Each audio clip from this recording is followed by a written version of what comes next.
네, 고린도 교회 이야기 오면 꼭 방언 이야기가 나옵니다.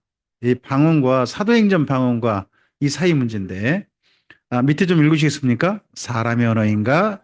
신비의 소리인가? 일단 방언이 하나님께서 주신 말씀이다 그러면 저는 성경의 기본 그 원리에 맞아야 한다고 생각합니다. 제가 성경을 조금 좀 방언에 대해서 고민해 본 게 저도 방언을 한 11년 넘게 했고요. 또 제 교단이 당연히 방언을 적극 권장하는 교단이기도 하고 방언을 받아야 그다음 통역을 받고 통역을 받아야 그다음에 또 다른 은사라고 간다고 하는 은사의 시작이 방언이라고 배웠던 교단이기 때문에 저는 방언이 당연했습니다. 그리고 방언을 저는 또 다른 분과 달리 뭐 어디 기도원에서 받다고 하는데 저는 큐티 모임에서 방언을 받았습니다. 방언을 받고 그 방언을 제가 그때 첫날 제 입에서 이상한 소리가 나오는데 저는 그때 저의 과거가 순식간에 제 머리에 필름을 확 돌면서 울며 불며 제가 방언을 했고 한 3시간을 했기 때문에 저는 그 방언의 기억이 제게는 새로운 삶으로 나가는 기회였다라는 생각도 가지거든요. 이제 그러다 보니까 글쎄요. 다른 분들 방언은 어떨지 모르지만 저는 방언을 사실 어, 포기한다는 게 저는 굉장히 쉽지 않았습니다. 우리 교단도 그러고 제 경험도 그러고요. 그래서 노원 목사님께서 맨 처음 방언 주의하라 하시다가 방언을 하지 말자는 쪽으로 얘기하셨을 때 어, 반발하고 싶었던 게 너무 많았습니다. 저는 그런 가운데서 이리저리 살펴보다가 어, 제가 방언에 대해서 좀 더 좀 진지하게 생각해 보자. 그리고 또 성경 본문 살펴보자 하다가 저도 지금은 방언을 안 하는 쪽으로 정리를 했습니다. 단, 노 목사님께서 말씀하시는 가짜 사도들 그들과는 연관성이 없다고 저는 생각을 가지고 있습니다. 그래서 제가 성경 본대로 여러분께 안내해 드리겠습니다. 저의 안내가 오해일 수도 있습니다. 이해하십시오. 제가 보는 것이 전부 다 사실일 거다 그렇게 생각하지 마십시오. 김명주 목사가 본 지금까지 안내한 내용들이 다 사실이 아닐 수도 있는 겁니다. 근데 제가 이리저리 살펴보고 역사 자료 살펴보고 하면서 느낀 것은 적어도 제가 본 것이 충분히 일리 있게 본 것이다. 또 앞서 다른 분들도 제가 먼저 본 게 아니고 이미 존 메가더 목사님이라든지 이런 분들이 이미 이렇게 본 견해입니다. 본 견해를 제가 제 나름의 다시 한번 확장을 해보고 정리를 해본 것이니까 또 제가 또 본문 읽어보면 정리한 거니까 참고하시기 바랍니다. 음, 제가 성경에서 보는 첫째 하나님께서 말씀하신 언어라는 측면을 좀 살펴봤습니다. 방언을 제가 그렇게 배웠거든요. 하나님께서 하신 말씀이다. 다만 우리가 알아듣지 못한 것이다. 그러니까 통역이 필요하다라고 저는 그렇게 배웠어요. 그러면 하나님이 하신 말씀인데 성경에서는 어떻게 하나님께서 말씀해 오셨지를 한번 쭉 살펴봤습니다. 하나님께서요. 어떤 사람들에게 개인에게 직접 말씀하신 적도 많죠. 직접 말씀하실 때 한 번도 그 사람이 못 알아먹는 말을 하신 적이 한 번도 없습니다. 그럼 그 사람의 언어로 말씀하셨다는 뜻이 됩니다. 첫째. 두 번째, 민족에게 이야기하셨습니다. 그게 시내산입니다. 시내산에서 십계명을 하나님 직접 말씀하셨단 말이에요. 이스라엘 민족이 직접 자기들의 언어로 알아들은 겁니다. 하나님께서 이스라엘 민족이 있는 그 자리에서 이스라엘 민족이 못 알아먹는 나라 말로 하신 게 아닙니다. 이스라엘 민족이 알아먹는 그 나라 말로 하셨습니다. 그리고 오늘 고린 사도행전 오순절 방언에 대해서 말씀드렸습니다. 오순절 방언은 그쪽 사람들이 각 지역 사람들이 알아먹는 말로 했는데 그게 시작을 보면 성령의 말하게 하심을 따라 말했다는 겁니다. 성령님이 말하게 하셔서 각 지역 사람들이 자기 지역 언어로 알아듣게 하셨습니다. 그러니까 이게 조금 차이가 있는 게 말씀드렸습니다. 시내산에는 한 민족의 언어로 이야기하신 겁니다. 그런데 여기 고린 오순절 방언은 각 지역 사람들이 자기 지역 언어로 알아듣도록 지역적 언어 모두 다 알아듣도록 성령께서 그 지역 언어로 알아듣게 해 주셨습니다. 그리고 예언자들이 말씀 전하지 않습니까? 예언자들이 말씀 받을 때나 예언자들이 말씀 전할 때 한 번도 사람들이 못 알아먹을 말로 한 적이 없습니다. 하나님께서도 예언자들에게 알아먹는 언어로 들려주셨고요. 또 예언자들도 자기 민족의 언어로 그대로 이야기했습니다. 못 알아먹는 이야기로 한 적이 한 번도 없다는 겁니다.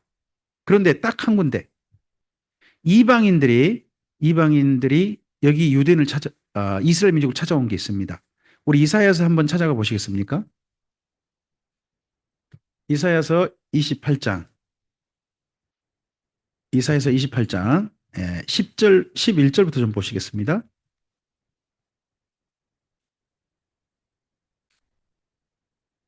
여기 말씀을 나중에 고린도전서 14장에서 인용합니다. 28장 11절부터 13절입니다. 읽겠습니다. 그러므로 더듬는 입술과 다른 방언으로 그가 이 백성에게 말씀하시리라. 전에 그들에게 이르시기를 이것이 너희 안식이요 이것이 너희 상쾌함이니 너희는 곤비한 자에게 안식을 주라 하셨으나 그들이 듣지 아니하였으므로 여호와께서 그들에게 말씀하시되 경계에 경계를 더하며 경계에 경계를 더하며 교훈에 교훈을 더하며 교훈에 교훈을 더하고 여기서도 조금 저기서도 조금 하사 그들이 가다가 뒤로 넘어져 부러지며 걸리며 붙잡히게 하리라 합니다. 하나님께서 말씀하신 11절에 더듬는 입술 다른 방언이란 딴 나라 사람들이 오게 한다는 겁니다. 이스라엘 민족이 침략을 당합니다. 그게 아수르하고 바벨론입니다. 그들의 민족 전혀 못 알아먹는 나라 사람들이 와가지고 자기들을 괴롭히는 일을 실제 경험하게 될 것입니다. 왜요? 하나님 말씀 안 들으니까. 특별히 여기 28장은요. 지도자들에게 하는 말입니다. 지도자들이 술이나 취하고 하나님 말씀에 대해서 경의하고 엉터리로 말씀을 인용하고 사람들에게 해석을 해대니까 내가 하는 말 그렇게 못 알아먹어? 그럼 내가 아예 딴 민족 데려올 거야. 딴 민족 데려와서 너희를 그날 괴롭힐 텐데 하고 이야기하신 겁니다. 자, 못 알아먹는 말을 할 때는 누구에게 한 겁니까? 불신자에게 한 겁니다. 앞서서 개인이나 민족이나 애언자를 통해 할 때는 믿을 자들을 대상으로 하는 겁니다. 믿을 자를 대상으로. 근데 못 알아먹게 할 때는 누구한테만입니까? 불신자들, 이제 징계받을 사람들, 하나님의 심판, 징벌받을 사람들한테 이렇게 하신 거였습니다. 방금 이 말씀을 한번 고린도전서 가보시겠습니까? 고린도전서 14장을 가보십시오. 14장 가보시면 이 말씀이 인용이 되어 있습니다. 잠깐만요. 네. 거기 21절 있죠. 21절. 20절부터 좀 읽어볼까요? 20절부터 22절까지. 형제들아, 지혜에는 어린아이가 되지 말고 악에는 어린아이가 되라. 지혜에는 장성한 사람이 되라. 율법에 기록된 바 주께서 이르시되 내가 다른 방언을 말하는 자와 다른 입술로 이 백성에게 말할지라도 그들이 여전히 듣지 아니하리라 하셨다는 겁니다. 어디 말씀 인용입니까? 방금 이사야서 거기 말씀 인용이죠. 인용입니다. 그렇게 이런 말씀 방언은 못 알아먹는 사람들한테 했던 이사야서 말씀을 인용해 가지고 지금 여기 고린도 교회 방언을 가지고 지금 연결해서 이야기하는 겁니다. 그러면서 뭐라고 합니까? 22절. 그러므로 방언은 믿는 자들을 위한 것이 아니고 믿지 아니하는 자들을 위하는. 그럼 여기 믿지 않는 자들은 어떤 자들입니까? 끝까지 안 믿어서 벌받을 자들. 그런 사람들을 위한 표적이 과거 구약 성경의 신뢰라는 겁니다. 사도 바울이 구약 성경을 예를 가지고 지금 여기 고린도 교회 방언하는 자들에 대해서 지금 뭔가 이야기하고 있는 겁니다. 애언은요. 근데 애언은 누구에게? 믿지 아니하는 자들을 위하지 않고 누구에게? 믿는 자들이 있기를 바라면서 말씀하신 거여서 그들이 알아먹는 언어로 했다는 겁니다. 지금 여기 고린도 교회 방언이 사람들이 못 알아먹는 말을 한다고 하니까 바울이 직접 보지는 않았지만 그랬다면 구약의 신뢰를 들어가지고 이건 도대체 교회에서 진짜 믿을 사람들이 아니라 벌받을 자들한테 하는 그런 거다 하는 걸로 일단 이야기하신 겁니다. 자, 앞을 보실까요? 읽어봅시다. 오순절날이 이르매 그들이 다 같이 한 곳에 모였더니 호련히 하늘로부터 급하고 강한 바람 같은 소리가 있어 그들이 앉은 온 집에 가득하며 마치 불의 혈처럼 갈라지는 것들이 그들에게 보여 각 사람 위에 하나씩 임하여 있더니 그들이 다 성령의 충만함을 받고 성령의 말하게 하심을 따라 다른 언어들, 여기 다른 언어들로 말하기 시작했다는 것은 지역 언어들입니다. 정식 지역 언어들. 그래서 그 다음 볼까요? 읽겠습니다. 이 소리가 나매 큰 무리가 모여 각각 자기의 방언으로 자기의 방언이 뭐예요? 자기 지역 언어. 자기 지역 언어 계속요.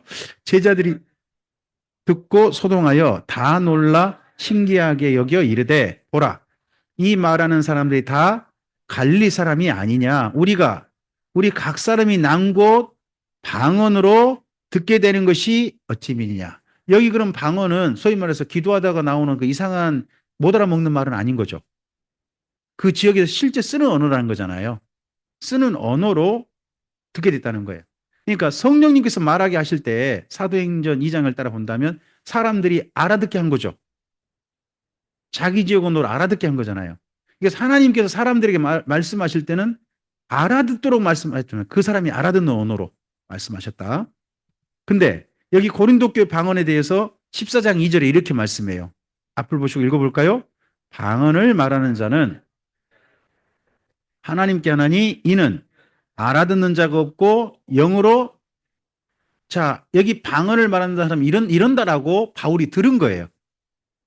바울이 이렇다고 정의해 주는 게 아니고 고린도 교회에서 방언을 한 사람들이 왜 당신들은 전혀 못 알아먹는 말을 합니까? 라고 했을 때 우리가 지금 사람한테 하지 않고 누구한테 한다? 여쭤보겠습니다. 하나님께서 말씀하실 때 하나님께 하신 적이 있습니까? 아니면 사람들에게 향해서 말씀하셨습니까? 하나님께서 하나님에게 말씀하신 적이 한 번도 없었습니다.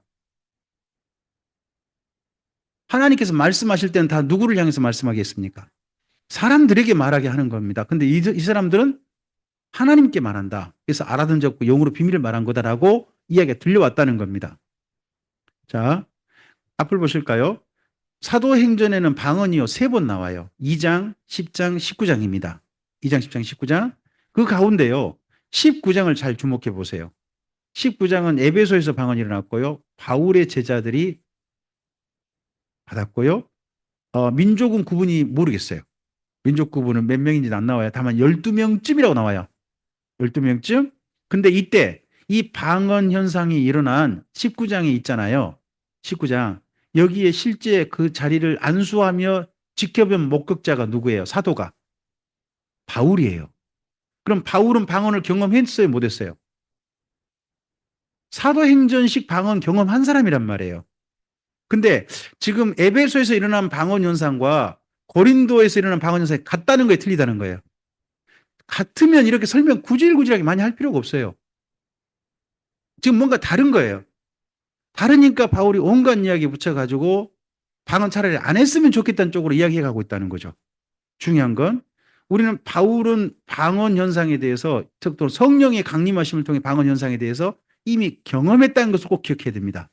그러면서 14장 이야기를 하고 있다 하는 것은 이해를 하셔야 됩니다. 그리고 이 방언을 보면 고린도 교회 방언을 몇 개 좀 살펴볼 수 있습니다. 첫째, 고린도 교회 방언은 어디서 나타났습니까?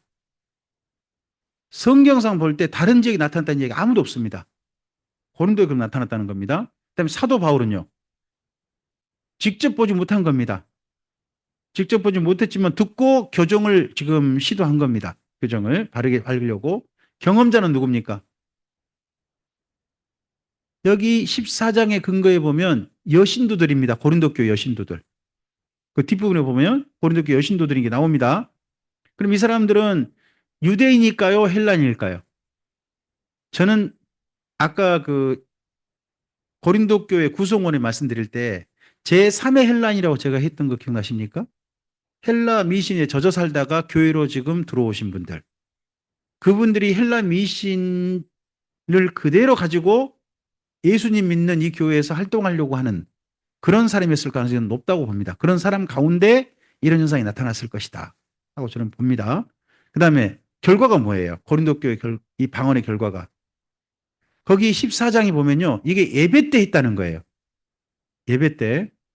그러다 보니까 설교자인 특히 예언의 말씀을 전하였던 아볼로가 어떻게 됐어요? 교회를 떠나게 됩니다. 떠나버립니다. 그러면서 바울에게 하는 이야기가 뭡니까? 일절할 뜻이 없다. 이렇게 말하는 경우가 됐습니다. 자, 그래서 고린도 교회는 사실은 우리에게 많은 이야기가 숨겨져 있습니다. 그러다 보니 뒤에 분별은 우리에게 맡겨져 있습니다. 그래서 이 방언에 대해서 은사냐 하면 적극적으로 우리도 수용해야 됩니다. 그렇죠? 표적이면요. 그때만 있는 겁니다. 그럼 지금은 없다. 할 수 있습니다. 만약에 악령 현상이면요. 이건 결코 받아서는 안 되는 겁니다. 만약에 이런다면 이런 측면에서 우리가 분별이 필요한 겁니다.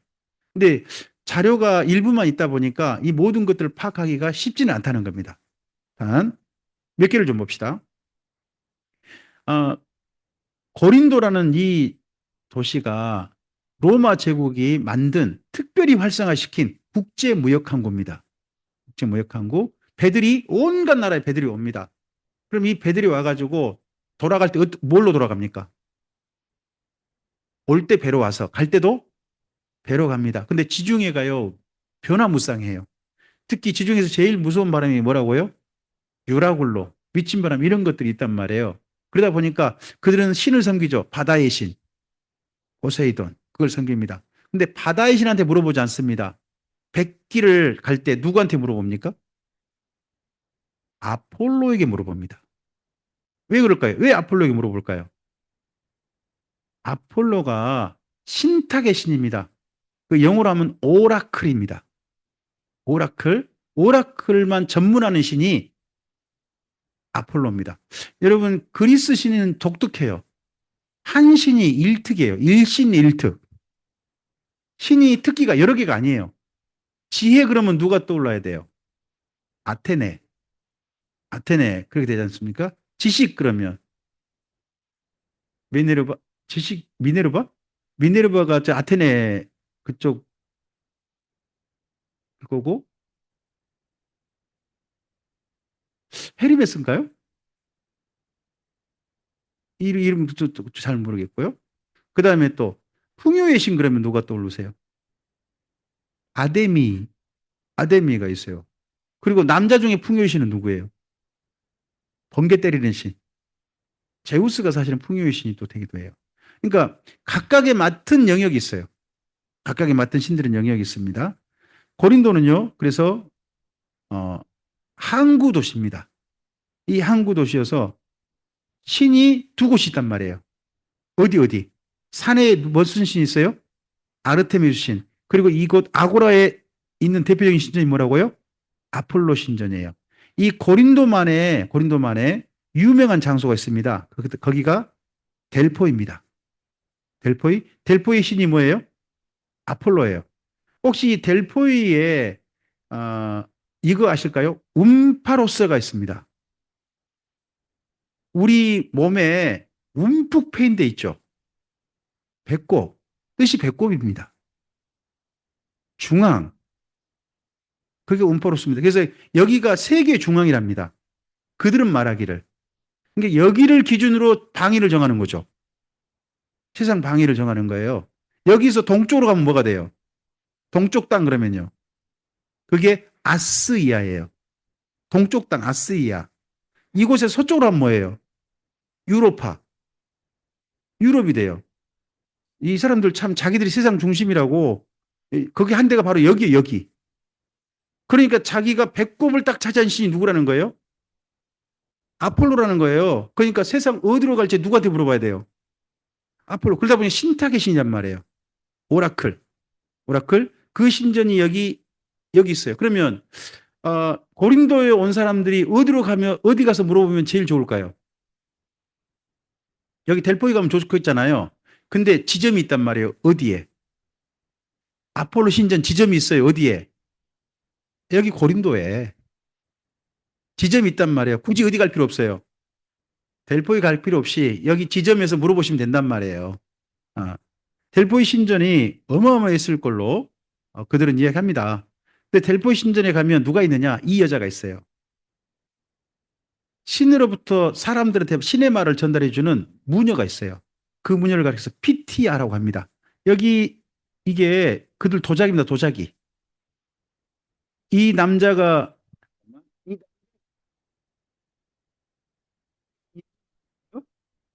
부탁해주는 피티아예요.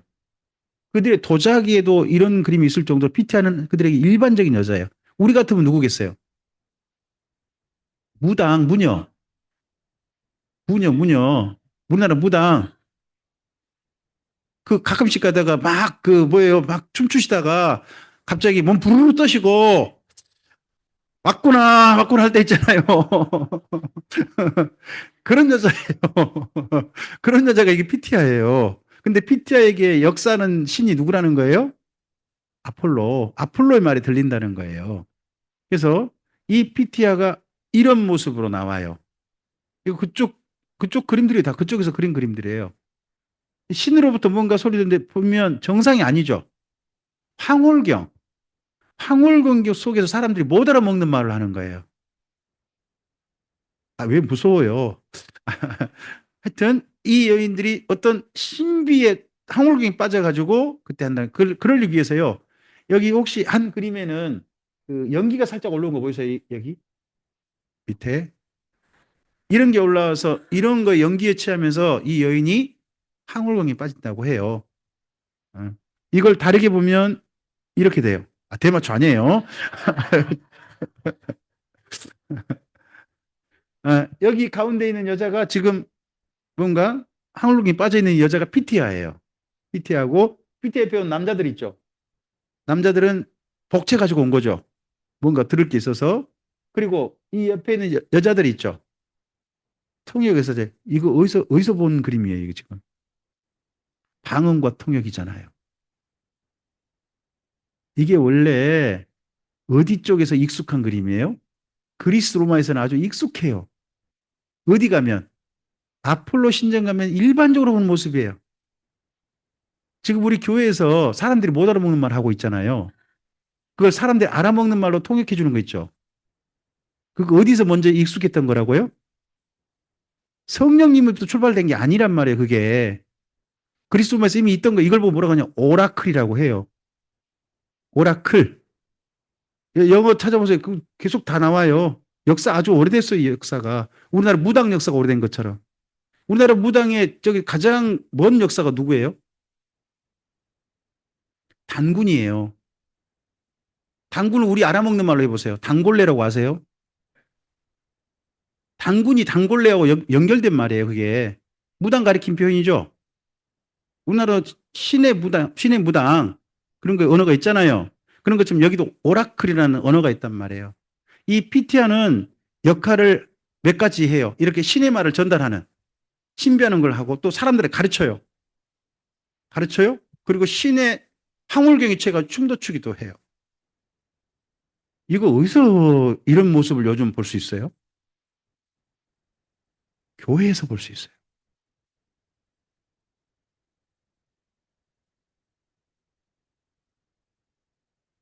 이게 이스라엘 민족의 역사, 하나님의 역사라든지 또는 신약 성경 역사 속에 이런 모습이 고린도 외에는 나타난 적이 없어요. 그럼 고린도에 있는 이 역사가 왜 갑자기 이런 역사가 나타났지? 뜻밖에도 이런 여자들이 나타났지? 할 때 이 신을 의심해 볼 수밖에 없어요. 여기 이 사진 제가 찍은 거잖아요. 보시죠. 이거 마침 딱 그 해질 때라도 해 뜰 때 그때 찍으면 진짜 멋있습니다. 배경이 까맣게 돼가지고 여기가 아폴로 신전입니다. 여기가 바로 옆에가 아고라예요. 그럼 여기 사람들이 수많은 사람들이 배 타기 전에 전부 다 여기 오겠죠. 이번 배 지금 이때 나가면 되겠습니까? 안 되겠습니까? 하면 여기 신전에서 피티아가 신의 음성을 듣는 거죠. 그럼 그 옆에 통역 여사제가 뭐라고 통역해 주는 거예요. 그럼 그 말 듣고 나가는 거예요. 음, 사기친지 그건 제가 잘 모르겠는데요. 하여튼 신의 음성을 들었다고 생각하고 이들은 움직이는 거죠. 그래서 저는 방언과 헬라 미신이 연결성이라고 봅니다. 왜요? 방금 신탁 오라클이 있었죠. 여기 무역항구라니까요. 오라클이 일반적이에요. 반드시 그 지중해를 나가려면 반드시 뭘 해야 돼요? 신한테 물어봐야죠. 이 항해를 해도 되겠는지. 헬라 여사제가 있고요. 헬라 여사제와 관련된 부분이 저는 여기 14장 34절부터 38절이라고 봐요. 찾아볼까요? 여기 고린도전서 14장 34절에서 38절. 14장 34절 38절. 한번 읽어볼까요? 여자는 교회에서 잠잠하라. 그들에게는 말하는 것을 허락함이 없나니 율법에 이른 것 같이 오직 복종할 것이요. 만일 무엇을 배우려거든 집에서 자기 남편에게 물을지니 여자가 교회에서 말하는 것은 부끄러운 것이라. 하나님의 말씀이 너희로부터 난 것이냐 또는 너희에게만 임한 것이냐. 뜻밖에도요, 여기 지금 고린도 전서 14장에서 방언, 애언 한참 이야기하다가 맨 뒤에 가면 이상하게 여자들은 집에 잠잠하란 말이 갑자기 툭 튀나와요. 갑툭튀 같잖아요. 근데 연결성으로 놓고 보면, 아무리 바울이 지금 고린도 교회에 지금 경계하는 사람이 누구다? 여자들인가 보다. 짐작이 되잖아요. 그럼 여자들이 누구겠어요? 지금 애언했던 지금 아볼로는 지금 교회 그만두고 와버렸잖아요. 그럼 남은 사람 누구예요? 방언파만 남았을 거 아니에요. 그럼 여자들이 누구란 이야기예요? 그들은 뭐라고 주장해요? 36절. 자기들이 그 말 할 때 지금 누가 나를 통해서 말씀하신다. 그리고 하나님의 영은 누구한테 임한 것이다. 지금 우리에게 임한 것이다. 지금 설교하고 있는 아볼로는 하나님의 영이 임한 게 아니다. 지금 우리한테 하나님의 영이 임했다 하는 주장을 한단 말이죠. 그래서 그 다음 37절 봐보세요. 만일 누구든지 자기를 선지자나 혹은 그럼 여자들이 지금 이 여자들이 자기를 누구로 생각했다는 거예요. 계속요. 내가 너에게 편지하는 이 글이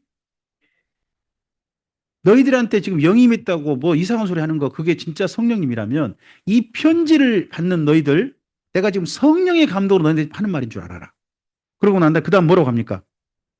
만일 누구든지 그걸 알지 못하면요. 그는 누구를 알지 못한 자입니까? 성령을 모른 자다 하고 경고합니다. 그럼 바울이 이 여자분들을 만난 겁니까? 못 만난 겁니까?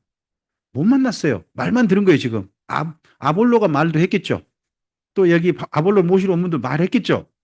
그런 가운데서 그들에게 심각하게 지금 말하고 있는 거예요. 심각하게. 그럼 여기 뒤에 바울이 지금 의심하고 있는 거죠. 확신은 아니에요. 의심하고 있는 거예요. 이 여자들 속에 심지어 어떤 영이 역사했을 수도 있다. 맨 뒤에 거기 보면 38절로 놓고 보면 악령이 있을 수도 있다라고 지금 의심하고 있는 거잖아요. 자, 그러면서 앞을 보세요. 이게 사실 12장부터 이어져요. 12장, 13장, 14장이 전부 다 하나예요. 근데 첫 번째요. 일단 기본적으로 출발을 해요. 뭐냐 그러면 교회 안에 오신 분들은, 교회 에 오신 분들은 예수님을 주님으로 고백한 분들이죠. 방언하는 분들 예수님을 주님으로 고백해요, 안 해요? 저 방언했다니까요. 예수님 주님으로 고백해요. 방언 안 하는 사람은요? 해요. 그러면 기본적으로 예수님의 사람은 누구예요? 성령이 임한 사람은 누구예요? 예수님을 주님으로 고백한 사람이다 하는 걸 기본 전제로 해요. 기본 전제로 출발해요, 이야기를. 근데 그 다음 성령님은 이런 분이다라고 이야기를 해요. 4절부터 11절 위에 제목 읽어보세요. 한 성령이 각 사람에게 나타난다는 거예요. 자, 여기 헬라 쪽 신을 제가 말씀드렸어요. 일신일특이라고. 일신일특이라고. 근데 성령님은요, 일신일특이 아니죠. 모든 은사를 각 사람에게 나눠주세요. 몇 성령이. 그렇죠? 만약에 7가지 일들이 나타났어요. 그러면 이쪽 그리스 같으면 7가지 일이 한 신을 통해 나타났을까요? 7신을 통해 나타났을까요? 맞아요. 그리스는 재밌는 말을 하더라고요, 가이드가. 거기는 단어 하나가 생기면 신이 하나 생긴대요. 그러니까 모든 게 일신일특이라는 거예요. 그런데 여기 출발할 때 한 성령이 각 사람에게 각각 다른 걸 나타낸다. 이 이야기를 일부러 시작해요. 그 다음. 교회는 어떤다고요? 한 성령으로 지체된다는 거예요. 한 성령으로. 왜 이 말을 강조할까요? 고린도의 헬라 미신하고 지금 비교해서 이야기하는 거예요. 고린도 사람들은 어떤 사람이 어떤 일이 나타났어요. 그러면 그게 이 사람한테 어떤 신이 역사인 거고 다른 일이 이 사람에게 나타났어요. 그럼 이 사람한테 같은 신이 역사라고 볼까요? 딴 신이 역사인 거로 볼까요? 딴 신이 역사라는 걸 본 거예요. 아니다. 모든 게 다 한 성령이 하신 것이다. 교회 안에서는. 그리고 고린도 사람들은 손을 관장하는 신이 있는 거예요. 눈을 관장하는 신이 있고, 네? 발을 관장하는 신이 있는 거예요. 우리 각각의 몸도 신이 달라요. 그런데 교회는 뭐예요? 한 신이 모든 지체를 한 몸 되게 하신다는 거예요. 자꾸 어디 신광과 비교되게 이야기하세요? 12장에서 헬라 미신과 성령님을 비교해서 이야기하고 있어요. 그러면 여기 12장 자체에서 지금 바울이 고린도 교회에 일어난 방언 현상을 어떻게 의심하고 있다는 거예요? 헬라 미신 쪽 현상을 의심하고 있는 거예요, 지금. 그러니까 헬라 미신과 비교되는 성령님을 이야기하는 거죠. 그러면서 13장 있죠. 13장은 뭐예요? 정말 그 사람들의 속에 있는 영이 성령님이시라면 반드시 그 사람 속에 뭐가 담겨 있을 것이다. 사랑이라는 거예요. 사랑이다. 근데 사랑이 없다면요. 그건 성령님이 아닐 수밖에 없다. 하고 이야기하고 있는 겁니다. 그리고 이 사랑은요. 잠깐이에요. 항상 있어요. 항상 있어요. 한결같다는 거예요. 성령님은 한결같으시지 잠깐 이랬다 변덕부리는 분이 아니라는 거죠. 그러면 이 교회 내에서 지금 방언했다는 사람들이 어떤 행태였을까? 어떻게 말을 했을까가 조금 짐작되는 부분이에요. 그런 게 있으니까 이렇게 겨냥을 했겠죠. 그리고서 14장에 뭐라고 합니까? 뭘 비교합니까? 14장은 방언과 예언을 비교합니다. 자, 아까 우리 말씀 보셨죠? 예언은 뭐라고요? 믿는 자를 향한 말이라는 거예요. 하나님의 입장에서 보면 구약 성경과 연결해 볼 때 방언은 누구한테 한 말이다? 불신자. 믿지 않는 자들을 징벌할 때 나타나는 것이 표적이다. 이 말을 하죠. 그러면서 방언과 예언을 비교를 해요. 그러면서 우리에게 조금 좀 관심 있게 보셔야 될 말씀이 있어요. 방언은요. 자기의 덕을 세우고 그리고 예언은 교회의 덕을 세운다는 말씀이 있죠. 거기가 4절인가요? 4절 함께 읽어볼까요? 방언을 말하는 자는 예언하는 자는 원래는 덕이 없어요. 언어를 보면 그냥 방언하는 자는 누구를 세우고 예언하는 자는 누구를 세우고 성령님은 자기를 세우는 영이십니까? 아니면 자기를 세우게 하는 분입니까? 아니면 교회를 세우게 하시는 분입니까? 교회를 세우게 하시죠. 그럼 이 방언하는 사람들에 대해서 조금 심각한 겁니다. 더더구나 자기를 세운다는 말은요. 교만과 연결된 표현입니다. 그럼 이 방언하는 사람들이 이 고린도 교회 내에서 우리야말로 진짜 하나님의 선지자요. 하나님의 말씀을 전하는 자요. 이런 식의 말들을 아마도 했을 것 같습니다. 그러니까 이런 식의 말들이 나왔겠죠? 앞을 보세요. 그러면서 방언과 예언을 말하고 난 다음에 결국 이들에게 뭐라고 합니까? 지혜롭게 선택하라는 겁니다. 그럼 바울이 지금 방언은 안 된다. 예언을 해야 된다라고 말한 게 아니라 지혜롭게 선택하라고 합니다. 왜 그럴까요? 맞아요. 안 봤어요. 말만 전해 들은 거예요.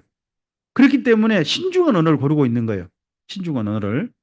그리고 이 방언이 예배 중에 나온 게 분명해요. 26절부터 좀 보실래요? 14장 26절부터. 이하 읽어보세요. 그런즉 형제들 어찌할까? 너희가 모일 때에 각각 찬송시도 있으며 가르치는 말씀도 있으며 계시도 있으며 방언도 있으며 통역함도 있나니 모든 것을 잠깐 멈춰보세요. 여기에서 방언이 있단 말은 뭐죠? 예배 시간에 뭔 방언이 있대요. 이거 뭐예요? 앞서 제가 말씀드렸어요. 고린도란 국제무역항구라고요. 그럼 딴 지역에서 온 사람도 있겠죠. 딴 지역에서 온 사람도 있으면 유대교 회당에서는요. 무슨 전통이냐 그러면 딴 지역에 온 사람한테 말할 수 있는 기회를 주는 게 전통이에요. 이걸 이용해 가지고 가서 복음 전했던 분이 누구예요? 바울이죠. 바울이 습관을 쫓아가지고 안식일만 되면 회당 찾아갔잖아요. 왜 간 거예요? 딴 지역에서 왔다 그러면 말할 수 있는 길을 준단 말이에요. 이것이 교회에도 그대로 들어온 거죠. 교회에서 들어와서 고린도 교회에서 예배드리다가 딴 지역에서 왔습니다라고 예배 자리에 오면 그 사람한테 무슨 길을 줘요? 말할 수 있는 길을 주는 거예요. 근데 어떤 분은 그 헬라 말을 못할 수도 있겠죠. 그럼 자기 지역 말을 하고 통역한 사람 옆에 있는 거죠. 그럼 여기 통역은 아라라라 이런 거 통역은 아닌 거죠. 죄송해요. 그런 거 통역은 아니고 어떤 딴 나라 말을 이쪽 고린도 말로 통역해 주는 거였죠. 그런 통역을 여기서 말한 겁니다. 예배 중에. 근데 계속 읽어봅시다. 만일 누가 방언을 말하거든 두 사람이나 많아야 세 사람이 차례를 따라 하고 한 사람은 이거 통역을 해라. 계속요. 만일 교회에서는 그러면 이 지역에서 어떤 지역에서 왔는데 그 지역 말로 통역해 줄 사람이 없으면 어떻게 해야 돼요? 그냥 예배 시간에 그냥 하지 말라는 거죠. 예배 시간에는. 지금 예배 시간이잖아요. 그런 때는 하지 마라. 그러면서 자기와 하나님께 해라. 이 말을 지금 누구를 대상으로 한 말일까요? 아니, 딴 지역에 왔다 해도 대부분 다 통역사가 있을 것 같아요. 근데 이 고린도 사람인데 하나님께서 우리를 통해 말씀하십니다라고 어떤 말이 되는 말을 했겠죠. 근데 못 알아먹는 말 같은 말을 했겠죠. 그게 어디 말이에요? 나는 모르지만 신께서 나를 통해서 말씀하신다. 그게 무슨 말인지 알려줘야 될 거 아닙니까? 나도 모른다. 다만 신께서 말씀하신다. 비밀을 말씀하신 것이다. 만약에 이런 경우가 있다면 어떻게 하라고요? 그게 진짜 말이라면 잠잠하고 혼자 하는데 예배 시간에는 하지 마라. 계속요. 예언하는 자는 둘이나 셋이나 말하고 다른 이들은 분별할 것이요. 만일 곁에 앉아 있는 다른 이에게 계시가 있으면 먼저 하던 자는 잠잠할지니라. 이게 전부 다 예배 풍경인 거죠. 그 당시에. 그 당시에는 계시를 순간 전한 자들이 있었던 거죠. 지금은 우리가 성경이 있습니다만은 그때는 성경이 완성된 때가 아니지 않습니까? 이런 풍경도 있고요. 그다음 또요. 31절. 너희는 배우게 하고 모든 사람으로 권면을 받게 하게 하여 하나씩 하나씩. 자, 예언의 기능이 뭐예요? 배우게 하고 또 권면 받는 거예요. 맞죠? 예언은 그럼 이게 무슨 기능이에요? 요즘으로 하면 설교예요. 설교 기능이죠. 그래서 예언은 지금 현재 설교라고 보시면 돼요. 자, 계속요. 예언하는 자들의 영은 제재를 받나니. 계속요. 하나님은 무질서의 하나님이 아니시고 오직 화평의. 자, 여기까지. 예배 때 제발 어떻게 하시라. 무질서하게 좀 만들지 말고 화평하게. 전체가 질서 있게. 그리고 좀 알아듣는 언어만. 알아듣는 한계 내에서만 전체 하십시오. 하고 부탁하고 있는 겁니다. 예배를 위해서. 그러면 우리가 한 가지 짐작해 볼 수 있죠. 여기 고린도 교회 방언 현상은 언제 나타났다? 예배 때 나타나 버렸다. 그래서 누구의 설교를 방해했다? 예언. 아볼로의 예언을 방해했다. 방해하면서 그들은 뭐라고 했다? 우리의 말이야말로 진짜 하나님이 하신 말씀이다. 아마도 이런 주장을 했을 거란 거죠. 그 대신에 뭔 말인데요? 단 못 알아먹는다. 하나님이 특별한 비밀을 말씀하신 것이다. 뭐 이런 식의 말들을 했을 걸로 보입니다. 근데 그런 거 제발 이제 하지 마라. 그러면서 바로 동그라미 쳐가지고 바로 말하죠. 모든 성도가 교회 사람같이 여자는, 그리고 여자들은 가르치지도 못하고 집에서 조용히 배우라. 이런 말 하잖아요. 한번 여쭤볼게요. 바울이 이 말을 모든 여자분들이 다 통용시킨 거예요? 만약에 이 말이 통용된다면요. 그 다음에 여자분이 어디 가르친 자리에 있거나 하면 안 돼요. 바울의 편지를 전달했던 분 중에 베베라는 분이 있죠. 갱그레 베베. 베베가 편지를 어디로 가져가요? 로마로 가져가잖아요. 그럼 로마의 교회가 한 교회가 아니었대요. 몇 개 교회였다고 해요. 그럼 그 교회 방문해가지고 편지를 읽어줬을 거예요. 그러죠? 읽어주는 게 뭐예요? 예언하는 거예요. 읽어주는 게. 또 그 다음에 읽어주는 걸로 끝나요? 아니요. 질문이 들어와요. 질문이 들어오면 누구를 대신해서 설명해 줘야 돼요? 바울을 대신해서 설명을 해줘야 돼요. 그럴 정도로 뛰어난 분이 누구예요? 베베가 뛰어나거나 아니면 로마서가 쉽거나.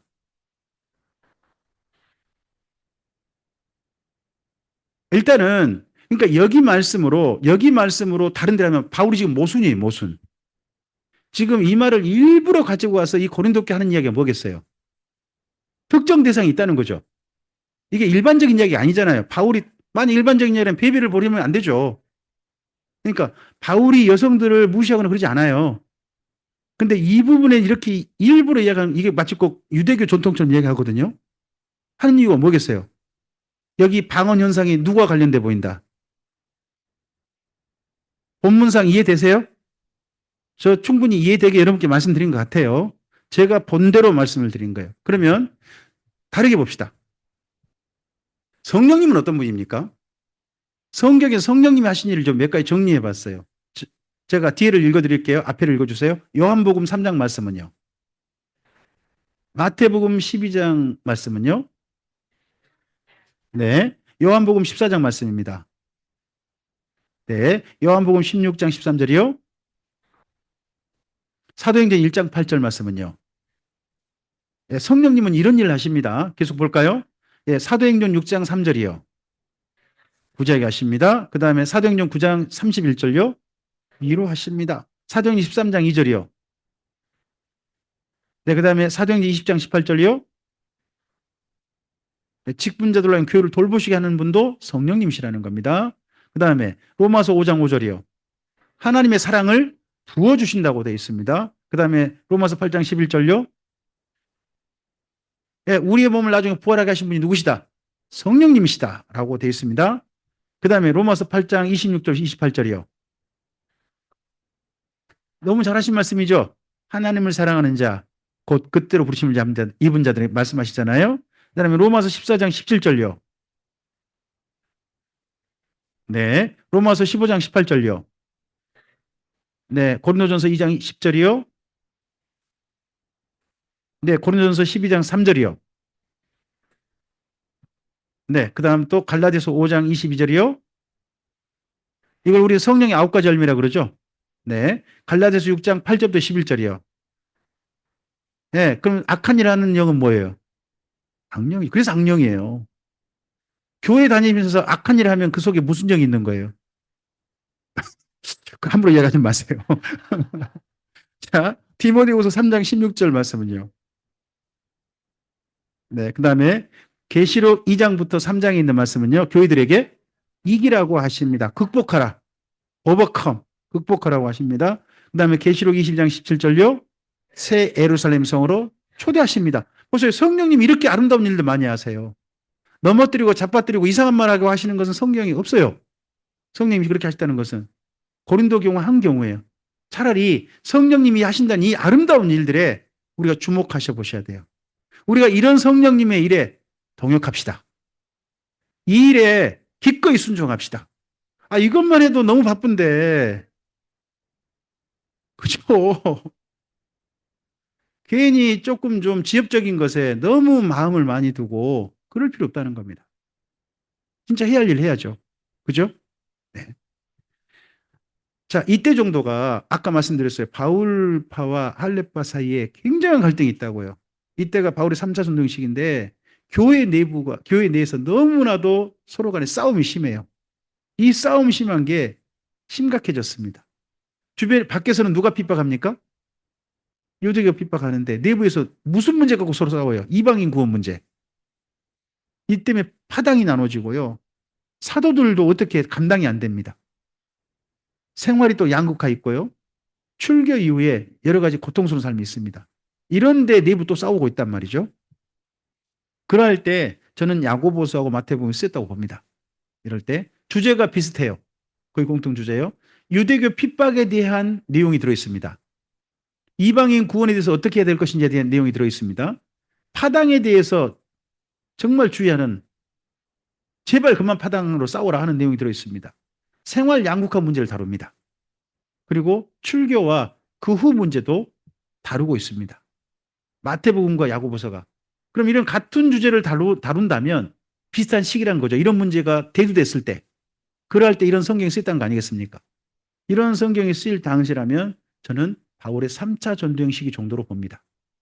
저는 그렇다는 겁니다. 네. 그럴 때 야고보서하고 마태복음을 같은 시기 저작으로 본다면 1차 독자는 누구? 디아스포라, 모든 믿는 유대인 같고, 그다음에 권위는, 야고보서는 권위를 누가 가지고 있고? 야고보서는 야고보가 권위입니다. 내가 말한다, 야잉. 이렇게 말합니다. 이분 권위가 대단합니다. 네. 근데 마태복음 사도들은 누구 권위를 빌려와요? 우리 사도들이 말한다 말 못합니다. 예수님이 말씀하셨다 이렇게 말합니다. 그리고 구원의 서정, 구원의 과정 있죠. 구원의 과정 가운데서 야고보서는 어디를 말합니까? 자, 여러분 구원의 서정을 처음부터 이야기해 보세요. 출발이 뭐예요? 중생, 거듭남. 그 다음 과정이 뭐예요? 서정 과정. 성화, 성화. 이걸 지속하는 걸 보면 뭐라 그래요? 견인. 그리고 마지막 도달한 점이 뭐라 그래요? 영화. 자, 구원의 이 과정을 잘 우리 담아야 돼요. 우리 여행길이에요. 거듭남에서 멈추는 거 아니에요. 거듭남은 시작이에요. 시작. 중생 시작이에요. 여기서 어디로 길을 오는 거예요? 성화. 성화. 성화할 때 이 길을 한결같이 가는 거예요. 그게 뭐라고 그래요? 견인. 그래서 도착해야 돼. 어디에? 영화. 이게 구원의 서정이에요. 이 구원의 서정 가운데서 야고보서는 어디를 주로 말을 해요? 거듭난 말하지 않아요. 이미. 누구를 대상으로 편지를 쓰고 있어요? 거듭난 사람들의 대상을 편지를 쓰고 있어요. 그러다 보니 거듭남은 이야기하잖아요. 그래서 성화와 심판, 다른 말은 영화까지 거기 부분을 다루고 있는 거예요. 근데 마태복음은 어디 다뤄요? 처음 믿음, 시작의 믿음, 그리고 또 성화, 심판까지 전체 서정을 다루고 있어요. 내용이 다 나옵니다. 구약 배경을 본다면 저는 야고보서는 잠언 전반부를 했는데 지혜 문서라고 봅니다. 지혜 문서. 그리고 마태복음은요. 잠언 후반부라고 했습니다. 잠언 후반부뿐만 아니라 한 권이 더 있습니다. 그분이 사무엘 하서입니다. 사무엘 하서가 상당한 키포인트가 된 걸로 보입니다. 쓰는 방식에 있어서. 그 다음에 바울과의 관계입니다. 야고보하고 바울 사이 누굴까요? 누가 위 지도하는 일일까요? 야고보가 바울을 지도하는 입니다. 바울은요, 야고보한테 보고하러 가는 사람입니다. 그럼 상사가 누굽니까? 야고보는 말이 됩니다. 그리고 마태복음에서는 바울을 뭐라고 하느냐? 아마도 나중된 자로 하는 것 같습니다. 여러분, 나중된 자가 먼저 된단 말 있지 않습니까? 맨 처음 첫 출발은 예루살렘 교회가 출발했습니다. 나중에 출발한 사람이 누굽니까? 바울입니다. 근데 누가 더 우뚝 섰습니까? 누가 더 먼저 됐습니까? 근데 누구를 인정하지 않으려고 합니까? 지금 먼저 된 자들이. 바울을 자꾸 인정하지 않으려고 한단 말이에요. 근데 예수님 말씀을 인용해가지고 나중된 자가 먼저 된다고 하셨다. 좀 인정해라. 이런 이야기로 제겐 읽힙니다. 그런 가운데 야고보서입니다. 야고보서 옆에 읽어주실까요? 참 믿음의 실천입니다. 밑에 읽어봅시다. 오해와 갈등을 벗어나서 예수님의 첫 열매로서 참된 믿음의 삶을 살자고 쓴 편지라고 이야기하고 싶습니다. 1번, 야고보는 어떤 분이에요? 예수님의 동생입니다. 이분은 당연히 뭘 봤을까요? 부활의 증인입니다. 여러분 고린도전서 15장을 보면 예수님께서 부활하신 나타나셨는데 누구한테 나타나셨다? 야고보에게 나타나셨다. 그리고 마지막에 누구에게 나타나셨다? 나에게도. 바울이 나에게도 나타나셨다라고 그렇게 이야기하지 않습니까? 근데 앞서 나타났다는 분은 누굴 반드시 언급하고 있어요? 예수님 동생 야고보 언급하고 있습니다. 그리고 야고보가 예루살렘 교회의 순교자가 두 분입니다. 야고보 순교자가. 사도행전 12장에 야고보가 순교했죠. 요한의 형 야고보. 네, 거기 순교했잖아요. 근데 예루살렘 교회 마지막 순교자가 또 야고보입니다. 이 야고보가 순교하고서 예루살렘 교회가 세상 가운데 흩어졌다고 합니다. 그게 여기에 있습니다. 그리고 믿는 유대인의 대표가 이분인 게 읽어보면 보입니다. 읽어보면 보이겠습니다. 대표는 우리는 모든 사도들의 대표는 베드로가 먼저 떠오르지 않습니까? 베드로. 그 다음에 또 우리에게 우뚝 선 분 누구냐 그러면 바울입니다. 근데 실질적으로 이런 사도들과 사도 바울도 지도했던 분이 야고보라고 생각하시면 되겠습니다. 그 정도뿐입니다. 이런 야고보서의 특징이 있습니다. 첫째, 배경적으로 주변에서 밖에서 무슨 핍박이 있습니까? 유대교의 핍박이 있습니다. 그리고 이러면서 유대교 핍박이 있다 보니까 많은 믿는 유대인들이 오해합니다. 자, 제가 이렇게 보통 말씀을 드립니다. 여러분, 히브리어는 무슨 단어로 문장을 시작할까요? 질문을 보통 이렇게 드려봐요. 히브리어는 무슨 단어로 문장을 시작할까요?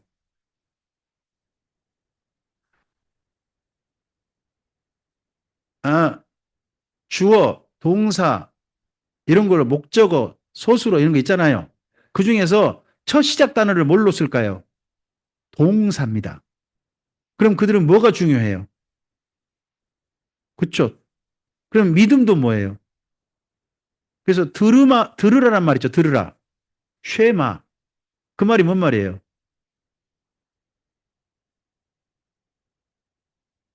그게요, 이런 말이에요. 엄마가 얘한테 제발 엄마 말 좀 들어라. 할 때 그 들으라예요. 귀 기울여 들으란 말이 아니에요. 어떤 말? 듣고 따라달라는 거예요. 그래서 이걸 저기 신명기에서는 번역을 이렇게 써요. 청종하라. 청종이라고 번역해서 청종. 듣고 뭐하라? 순종해라. 반드시 거기가 히브리어는요. 뭐를 반드시 동반하게 돼 있어요? 행함을 동반하게 돼 있어요. 그런데요. 바울이 뭐가 없어도 구원받는데요. 오직 뭐로 구원받는데요? 은혜로 구원받는데요. 뭐 하기만 하면 믿기만 하면 구원받는데요. 이 말을 듣고 유대인들이 그 믿는 유대인답게 사는 것을 조금 포기해도 괜찮은가 보다는 생각을 가지는 거예요. 그래도 구원받으려나 보다. 점점 구원파가 돼가는 거죠. 그런 행태가 믿는 유대인 사이에 점점 많이 나타나는 것 같아요. 그거에 대해서 바로잡는 이야기가 여기 야고보서에 있어요. 행함이 없는 믿음은 거기 죽은 것이라는 말이요. 죽은 것이라는 말이 시체라는 말이에요. 시체는 사람인가요? 아닌가요?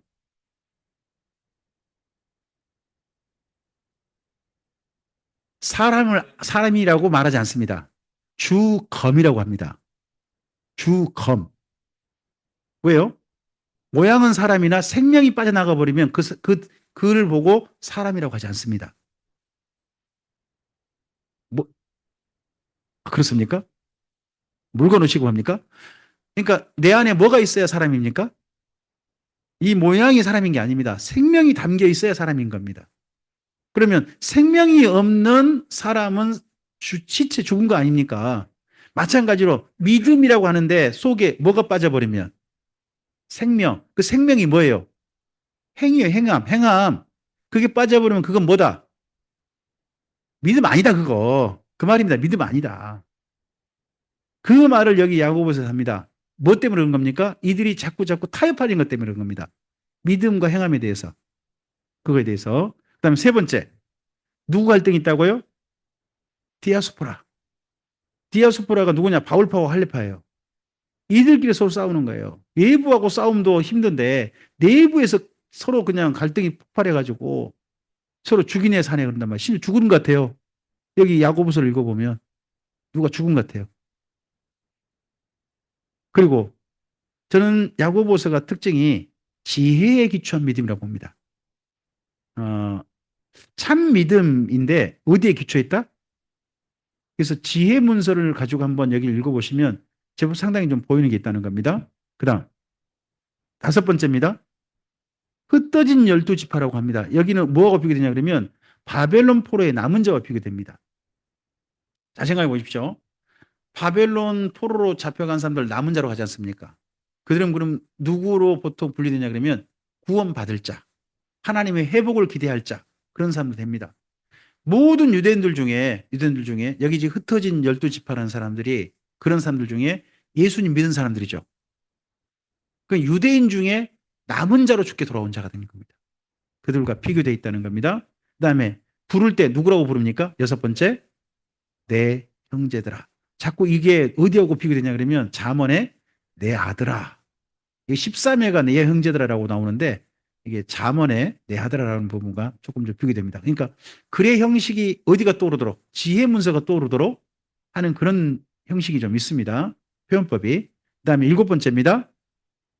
예부만 아니라 내부도 문제가 터져가지고 이것 때문에 지금 쓰고 있다는 거고요. 그리고 여덟 번째 뭐가 없다고요? 문안 인사가 없어요. 첫 인사는 있어요. 근데 뭐가 없다고요? 왜 끝 인사가 없을까요?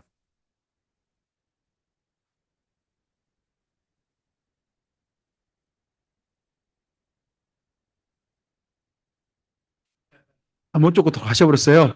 아이고야, 안타까워라. 그래서 편지가 오래져 버렸거든요. 아이고야. 그런 건 아닌 걸로 제가 알고 있어요. 그래서 저는 이게 왜 끝인사가 없는 거에 대해서 그렇게 생각을 해요.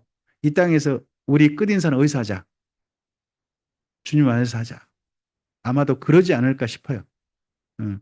그래서 이거 볼 때마다 꼭 생각나는 게 굿나잇하고 굿바이예요. 굿나잇하고 굿바이. 그거 꼭 생각납니다.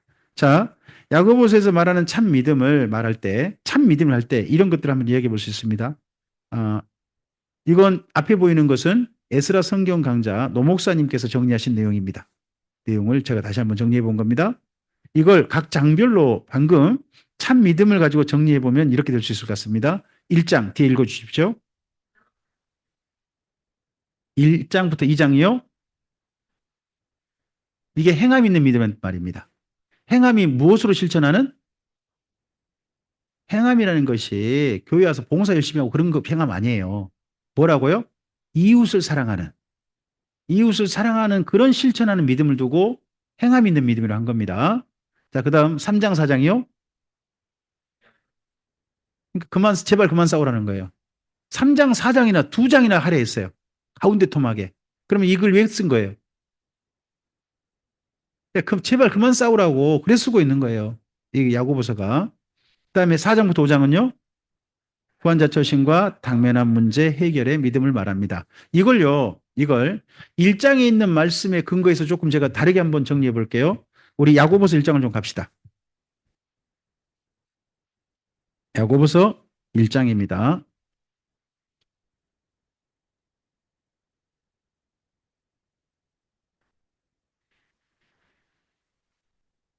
1장. 먼저 문안하노라 말씀 있죠. 1절. 1절 있고 그리고 시험 만난 사람들한테 뭐 하자? 우리 그냥 기뻐하자. 이 시험에도 기뻐하자. 그런 이야기 하죠. 그러고 나서 바로 5절에서 뭘 구하라고 합니까? 지혜를 구하라고 합니다. 그럼 어디에 대한 지혜입니까? 앞하고 연결해 보면 여러 가지 시험을 극복해내는 지혜를 두고 한 말입니다. 여러 가지 시험을 극복해내는 지혜. 그 지혜를 두고 그 다음에 지혜를 계속 소개하는 겁니다. 자, 거기 9절 있죠. 동그라미 치는 데까지만 거기까지를 1이라고 하시면 될 것 같아요. 낮은 형제는 자기 높음을 자랑하고 부한 자는 자기 낮아짐을 자랑할지니 하고 11절까지잖아요. 예, 여기를 첫 번째 지혜, 이런 식으로. 자, 앞을 봅시다. 첫 번째 지혜를 제가 뭐라고 정리했나요? 부한 거, 그거 잠깐이다. 뭐 하지 말자. 자랑하지 말자. 이거 어디에 있는 표현이에요? 전도서예요. 전도서. 그 다음, 거기, 12절 있죠? 12절. 12절부터, 12절부터 거기 18절까지. 18절까지를 2라고 하시겠습니까? 2. 앞을 봐보세요. 제가 어떻게 정리했는지요? 2번. 시험을 참고 인내하자. 그럼 지혜서 중에 어디가 떠올라요? 욥기. 욥기.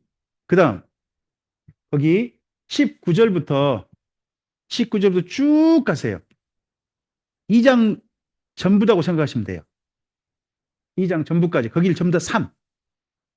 거기 1장 19절부터 2장 전체. 거기를 3. 앞을 보세요. 3번 뭐라고요? 약자 배려해서 행함이 믿음이다. 어디에 나오는 이야기예요? 잠언이 나와요. 잠언이 나와요. 그 다음에 3장 있죠. 3장. 3장 전체를 사라고 하시겠습니까? 3장 전체 사. 앞을 보세요. 사를 제가 뭐 어떻게 썼습니까? 선생들 혀 두 개하고 두 지혜. 혀가 왜 두 개일까요? 한 입으로 두 말 하고 있다는 거죠. 그리고 지혜가 무슨 지혜일까요? 하늘에서 오는 지도 있고 땅에서 오는 지대로 있다는 거예요. 이 선생들이 지금 이런 선생들의 두 가지 행태에 대해서 어디에 쓰고 있어요? 전도서에 나와요. 전도서에 나옵니다. 그 다음에 거기 4장 있죠. 4장. 4장 12절까지. 4장 12절까지. 거기다가 5라고 하시죠. 5. 앞을 봐보세요. 뭐 하자고요? 다툼 멈추자. 잠언에도 있고, 여러분, 욥기가 뭡니까? 친구들끼리 다투는 거잖아요. 그 환자 놔두고. 그 다음에 4장 13절부터 4장 13절부터 5장 6절까지요. 거기 보면 내용이 분명히 보이죠? 부환자들이잖아요. 부환자들. 그죠? 앞을 보세요. 6번 읽어보세요. 부자의 허탄한 자랑 어디에 나와요? 전도서. 전도서 나오는 이야기잖아요. 그 다음에 거기 5장 7절부터 7이라고 하세요. 7. 11절까지가 7이에요. 그리고 12절에 그럼 뭐라고 하시겠어요? 8. 앞을 봐보세요. 7번은 뭐라고요? 강림을 기다린 자답게 살자. 강림. 어디에 나와요? 시편. 시편. 그 다음에 인간관계 세 가지 영역에 대한 이야기가 거기 그 다음 12절 이하가 나옵니다. 12절 이하. 여기는 어디를 보면 됩니까? 잠언과 아가서도 사실 여기에 좀 들어간다고 봅니다. 그래서 여기 야고보서가 인내를 이루는 지혜 하는데 구약 성경과 연결해 보면 지혜 문서가 시가서 포함된 지혜 문서가 여기에 기본적인 내용으로 그들의 권면의 내용으로 되어 있는 게 보입니다. 이렇게 새롭게 저는 읽혀져서 이렇게 정리해서 여러분께 소개합니다. 자, 그 다음 마태복음입니다. 마태복음 앞을 보실까요? 마태복음 바로 밑에 읽으시겠습니까? 유대인에게 전하는 예수님입니다. 자, 마태복음은 유대인이 유대인에게 예수님을 소개하는 겁니다. 유대인이 유대인에게. 마가복음은요. 유대인인 마가가 이방인인 로마 사람들한테 예수님을 소개하는 겁니다. 마가복음은 유대인이 이방인에게. 누가복음은요. 이방인이 이방인에게 예수님을 소개합니다. 그럼 요한복음은요. 교회가 세상에게 소개하는 예수님입니다.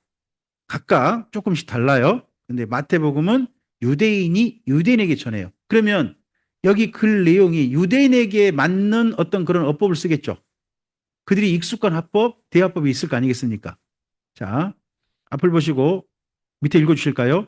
가버나움의 세리였던 마테레이가 예수님의 제자로 부름받아 유대인의 왕으로 오신 예수님 이야기를 유대인들에게 유대인이 익숙한 합법으로 증언합니다. 자, 마태복음 특징을 몇 개 좀 살펴본다면 1번 읽어주세요. 네, 복음서 중에 예수님의 말씀을 가장 많이 기록한 책이 여기 마태복음입니다. 2번입니다. 기독교 최고의 윤리인 산상순이 기록됐습니다. 근데 3번, 그 산상순을 기록한 사람이 누굽니까?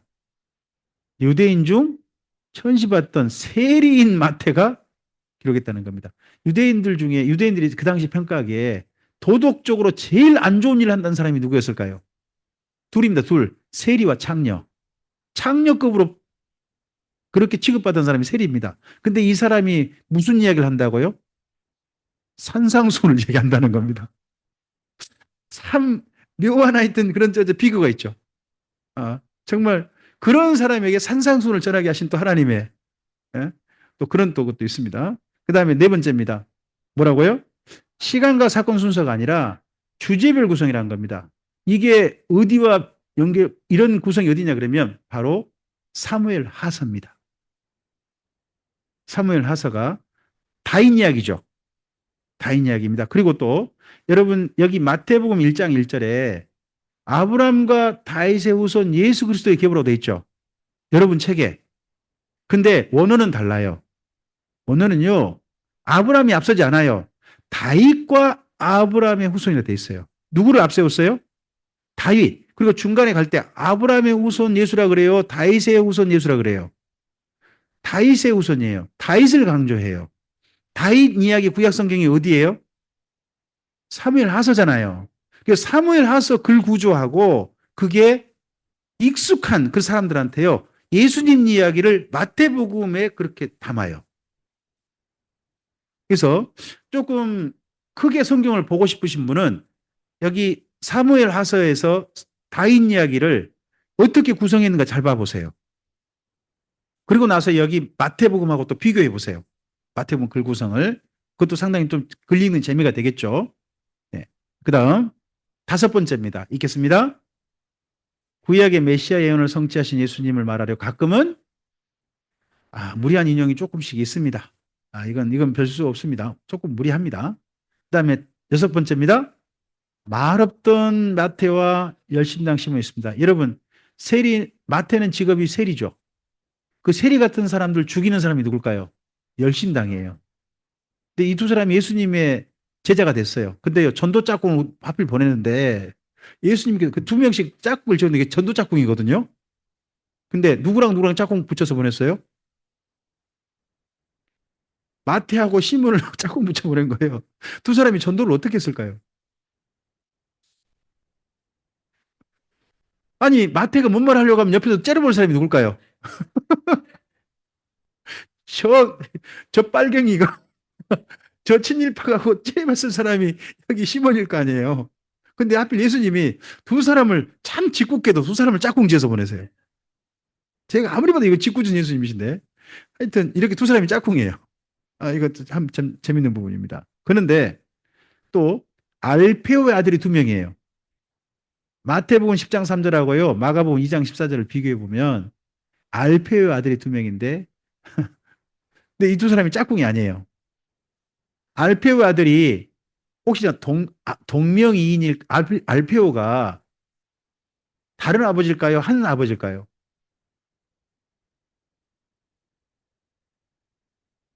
다른 사람일 수도 있겠죠. 근데요. 예수님께 제자를 부르실 때 형제를 부르는 게 있죠.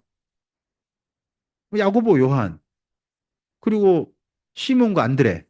형제잖아요. 그러면 여기 야고보와 마태도요.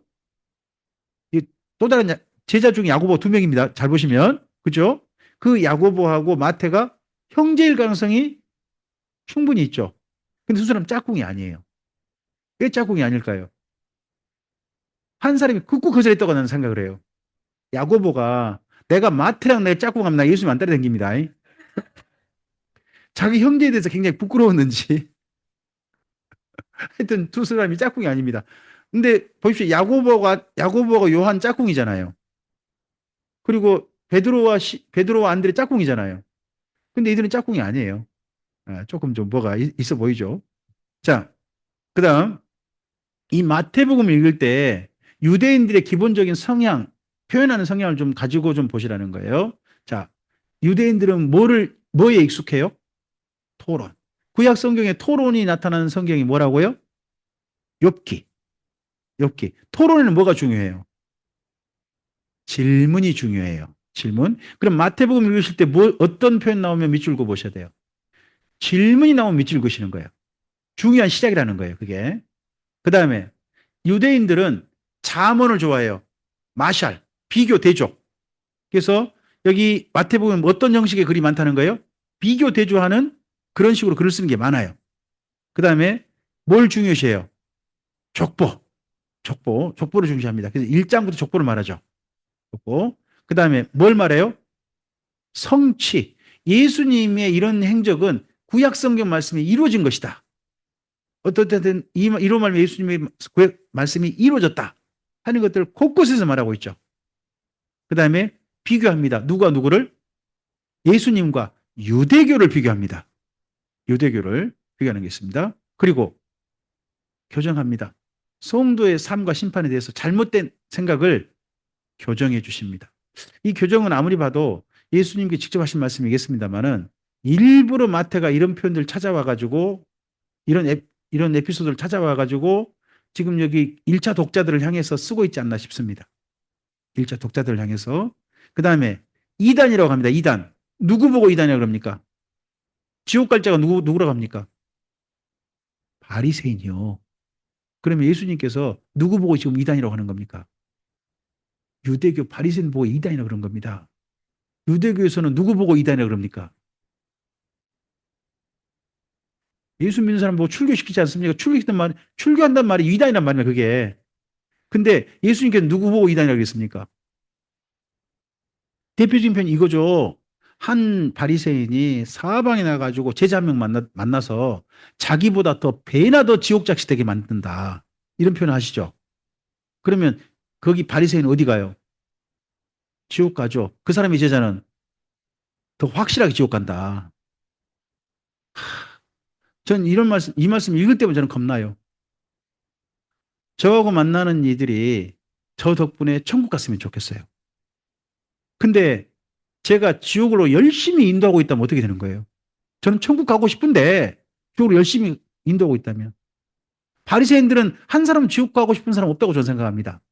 근데 그들은 지금 어디로 인도하고 있다는 겁니까? 자기도 어디로 가고 있고. 예수님 보시기를 보는 거 아닙니까? 그래서 우리의 걸음을 나만이 확실히 중요한 게 아닙니다. 예수님의 눈앞에서 우리는 내 자신을 다시 한번 살펴보고 점검해 봐야 됩니다.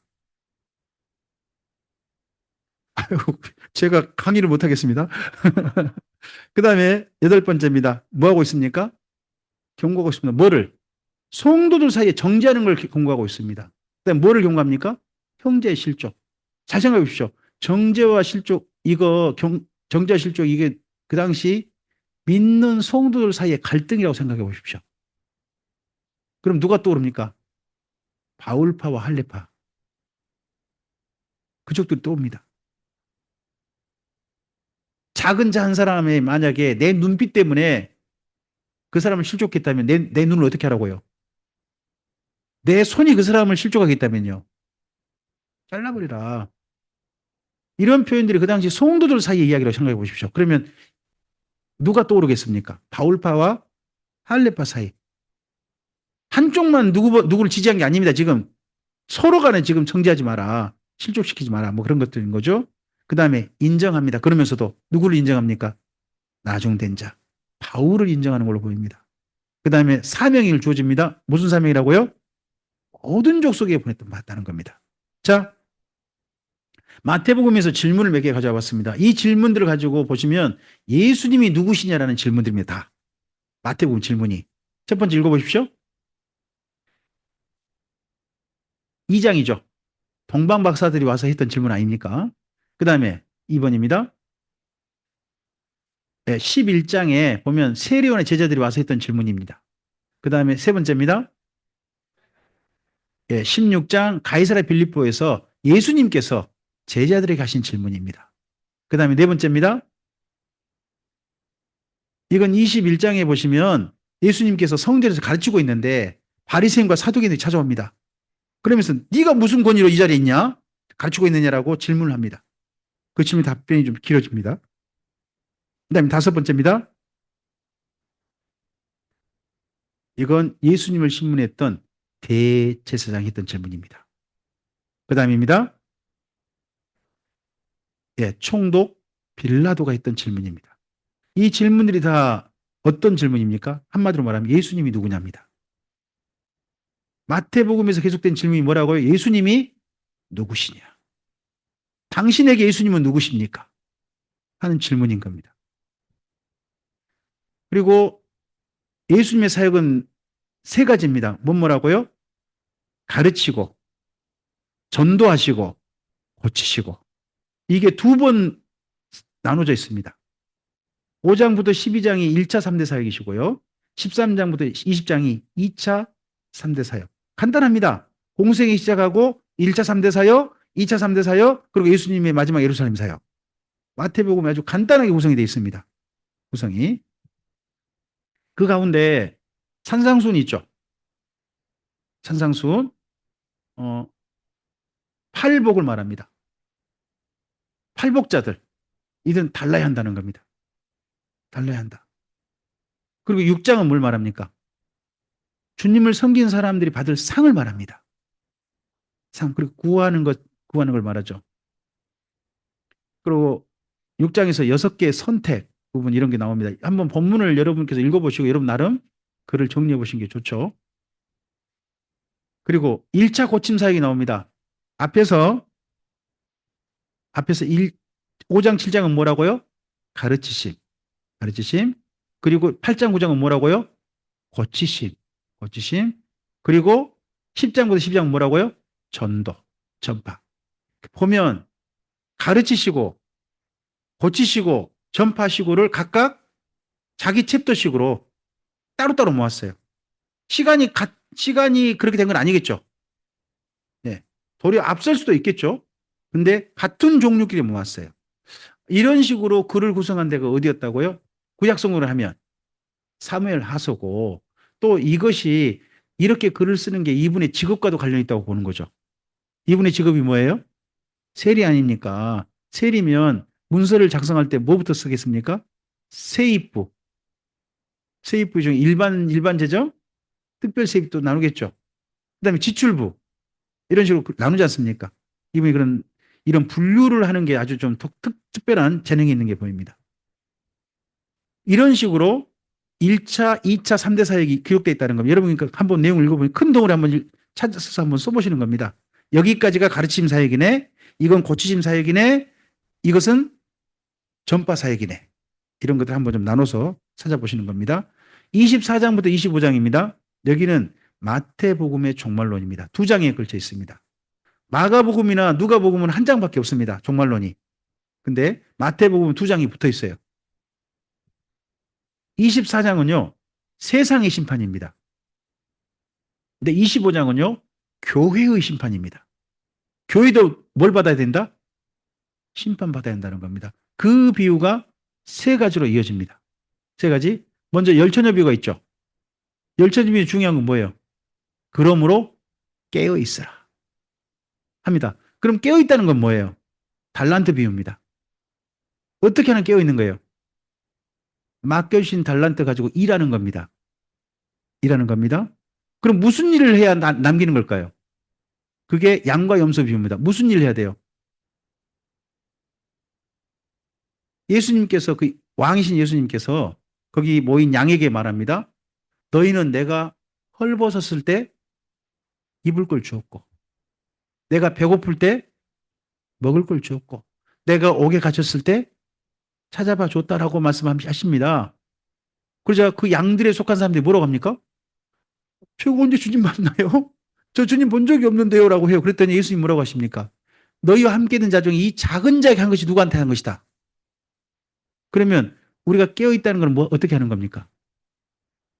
오늘 우리 집에 있는 작은 자를 돌보는 겁니다. 작은 자를 어떻게 하는 게 이윤을 남기는 겁니까? 사랑하는 겁니다. 그래서 이 세 비유는 연계됩니다. 따로따로 하지 마시고 한꺼번에 연결로 이해하시면 훨씬 좋을 것 같습니다. 그리고 주님 앞에 섰으면 좋겠습니다. 자, 앞을 보시고 마지막 말씀이죠. 읽겠습니다. 예수께 나와 말씀하시되 그러므로 너희는 가서 모든 민족을 제자로 삼아 아버지와 아들과 성령 이름으로 세례를 베풀고 내가 너희에게 분부한 모든 것을 가르쳐 지키게 하라. 볼지어다 내가 세상 끝날까지 너희와 항상 함께 있으리라 하시니라. 누구를 제자로 삼으래요? 모든 민족을 뭐로 삼으라고요? 그러면 적어도 우리는 누가 돼야 돼요? 가르칠 수 있는 사람이 돼야죠. 가르칠 수 있는 사람이 돼야 되죠. 그러니까 에스라 성경 강좌는 가장 기본 목표가 뭐냐? 많이 배우라는 것이 아니라 가르칠 준비를 해드리는 겁니다. 그럼 결국은 마지막 스스로 목표를 가지셔야 됩니다. 나는 어떤 사람이 대소주 앞에 서겠다. 참빛 예수라 성경 강좌를 10번 오겠다. 그런 목표 세우지 마시고. 노 목사님 꼭 그런 얘기 하시는데 그런 목표 세울 게 아니라 나는 어떤 사람이 되는 데 목표다. 배운 대로 가르칠 수 있는 사람이 되는 게 내 목표다. 하는 걸 해봤으면 좋겠습니다. 우리나라가 연령이 점점점 연세가 많아도 이 땅에 살아있는 그런 나라가 됐습니다. 그리고 은퇴 후에도 생존 확률이 높아졌죠. 은퇴 후에도 오래 살잖아요. 그럼 은퇴하면 제2의 인생을 살 수 있습니다. 제1 인생은 가족을 위해서 열심히 사십시오. 그러셔야죠. 여러분 위해 사시는 거 아닙니다. 직장 다닐 때 누굴 위해서 하는 겁니까? 말씀이 없으시네요. 가족을 위하는 거 아닙니까? 그렇죠. 그러고 난 다음에 뭐 하셔야 됩니까? 은퇴 후에는요. 여러분을 위해 사십시오. 근데 그 여러분을 위한다는 게 누구를 위한 거냐? 주님과 주님께서 맡겨주신 여러분, 바로 여러분 자신을 위해서 제2 인생을 한번 생각해 보시기 바랍니다. 저는 은퇴 후에 성경을 잘 가르치는 작은 방을 열어서 거기 성경 가르치는 분들이 있다면 정말 멋질 것 같습니다. 우리나라에 그런 기독인들이 많았으면 좋겠습니다. 네. 제가 이렇게 말하면 신천지 같죠? 집집에서 성경 가르친다고는 또 어디가 떠오릅니까? 이러면 안 되는데 말이죠. 참. 여기는 아시죠? 여기 예, 겟세마네 동산입니다. 겟세마네 동산에 여기 올리브 나무가 있습니다. 이 올리브 나무가 몇 년 됐을까요? 네, 가이드께서는 꼭 말씀하면 2000년 됐다고 말씀합니다. 2000년 됐을까요? 안 됐을까요? 네, 모릅니다만은 올리브 나무의 특징이 있다고 합니다. 그냥 가만히 있으면 1000년 간답니다. 오래 살죠, 오래 살죠. 근데 더 오래 사는 방법이 있답니다. 옆에 접붙이고 희무지한답니다. 그럼 거기서 또 1000년을 산답니다. 여기 나무 특징 잘 보십시오. 나무 원기둥이 있고 옆에 올라왔죠? 이렇게 해서 오래 산답니다. 그럼 이거 몇 년 살았을까요? 이제 그럼 연도를 좀 애매하게 됩니다. 어쨌든 이제 이렇게 돼서 올리브 나무가 오래됐다면 이곳에 왜 이런 걸 말하겠습니까? 예수님께서 여기서 기도하셨습니다. 여러분 뭐 하십시오? 기도하시기 바랍니다. 하려고 여기를 보여줍니다. 어, 마태복음에서 예수님께서 이 기도 후에 이런 믿는 유대인들을 위해서 그 위에 모든 주님의 사람들을 위해서 피땀을 흘리셨습니다. 생명을 바치셨습니다. 한다면 우리 또한 우리의 기도가 나한테 뭐 잘 되게 해주시라는 기도도 중요하겠습니다만은 그보다는 주님처럼 제 인생을 값지게 쓰고 싶습니다 하는 기도도 꼭 하셨으면 좋겠습니다. 아버지 뜻이라면 이 잔 받겠습니다. 네. 여기까지 하시고 잠시 쉬셨다가 우리 그 다음 로마서로 좀 이어가도록 합시다. 네. 감사합니다.